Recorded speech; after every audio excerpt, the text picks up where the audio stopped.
పదవుల్లో ఉన్నటువంటి వారి వాయిస్, అంటే వారి వాయిస్ మీరు అందరూ వినింటారనేటువంటి ఉద్దేశంతో అది మిమిక్రీ చేస్తుంటారు ఆర్టిస్టులు కూడా. ఆ విధంగా మనకు కూడా ఈ అవకాశాన్ని కల్పించినందుకు సార్ గారిని గౌరవిస్తూ సార్ గారిని ప్రదర్శన ఇవ్వవలసిందిగా మేము కోరడమైనది.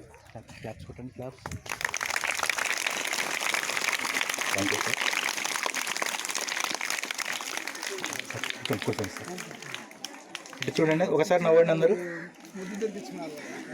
నవ్వండి, ఎట్లా నవ్వుతారో చూస్తాం. నవ్వండి.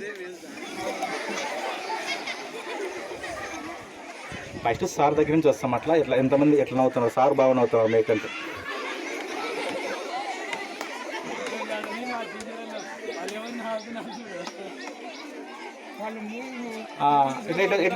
ఇట్లా చూడండి, మీకంటే సార్ వాళ్ళు మేడం వాళ్ళు బాగా నవ్వుతున్నారు పిల్లల కంటే. అబ్బాయిలు ఇటు చూడండి, అబ్బాయిలు చూడండి.